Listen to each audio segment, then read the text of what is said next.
60% వరకు మనం దాన్ని పెంచవచ్చు. మనకు సరిపోయినంత ఆక్సిజన్ ఆ మెషిన్ ఎక్మో అనేది పెడతాము. ఎక్మో అంటే ఎక్స్ట్రా కార్పోరియల్ మెంబ్రేన్ ఆక్సిజనేషన్. ఈ మిషన్ అనేది ఒక హార్ట్, గుండె కానీ ఊపిరితిత్తులు కానీ చేయగలిసే పని బయట నుండి చేసేదాన్ని ఎక్మో అంటాం.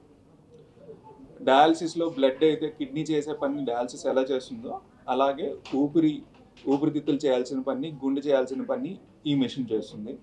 ఒకటి, వెంటిలేటర్ ద్వారా కూడా పేషెంట్ కానీ మనకు ఆక్సిజన్ లెవెల్ బ్లడ్లో కానీ ఇంప్రూవ్ అవ్వకపోతే, పెరగకపోతే, లేదంటే హార్ట్ గుండెకి సరిపడా సప్లై లేకపోయినా సరే, అలాంటప్పుడు ఏంటంటే ఈ మెషిన్ పెట్టేటప్పుడు ఆ 2 పనులు చేసి పేషెంట్ తాలూకా రక్తంలో ఆక్సిజన్ అనేది ఇంప్రూవ్ చేస్తుంది.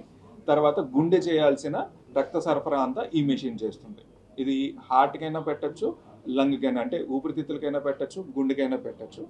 సో ఇలాంటి సివియర్ కేసెస్లో ఎర్లీగా పెట్టగలిగితే ఆ మిగతా ఆర్గన్స్, మిగతా అవయవాలు అంటే కిడ్నీ కానీ లేకపోతే లివర్ కానీ బ్రెయిన్ కానీ ఎఫెక్ట్ అవ్వకముందు మనం కానీ స్టార్ట్ చేయగలిగితే దానికి మనకి అవుట్కమ్ అనేది, అంటే రిజల్ట్స్ అనేవి చాలా బెటర్గా ఉంటాయి. యావరేజ్గా 10 నుండి 15 లక్షల వరకు అవుతుందండి ఒక 15 రోజులు.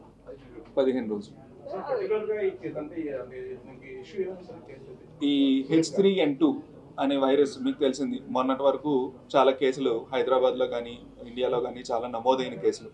H3N2 influenza virus. ఆ వైరస్ వల్ల ఇది కోవిడ్ లాగానండి, వైరల్ ఇన్ఫెక్షన్ అండి. ఊపిరితిత్తుల్లో చేరడం వల్ల ఆ ఊపిరితిత్తులు బాగా సివియర్గా డ్యామేజ్ అయ్యి ఆక్సిజన్ లెవెల్ బాడీకి అందలేదు. సో దానికోసం ఈయనకి ఆ మెషిన్ పెట్టాల్సి వచ్చింది. హార్ట్ లంగ్కి సంబంధించిన జబ్బులు కానీ లేకపోతే అనుకోని ఎమర్జెన్సీస్ తరచుగా ఈ మధ్యన వింటున్నాం. వాటిల్లో చాలామంది దాని ద్వారా లబ్ధి పొంది బయటపడుతున్నారు, ప్రాణాలు రక్షించుకోగలుగుతున్నారు.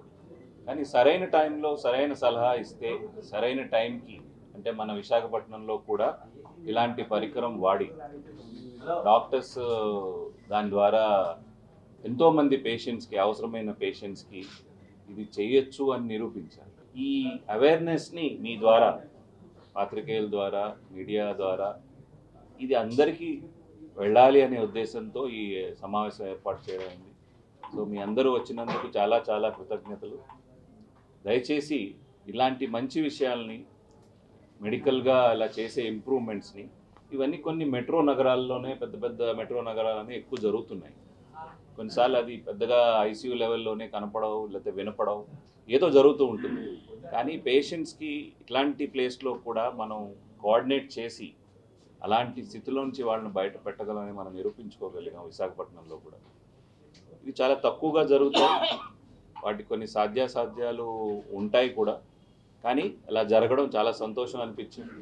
ఇంకా ముందు ముందు ఇలాంటి పరిస్థితులు తద్వారా అనుకోకుండా ఎవరికైనా కలిగినా కూడా మనం చెయ్యగలం, విశాఖపట్నంలో కూడా అలాంటి ట్రీట్మెంట్ చెయ్యగలం అని నిరూపించిన సందర్భం ఇది.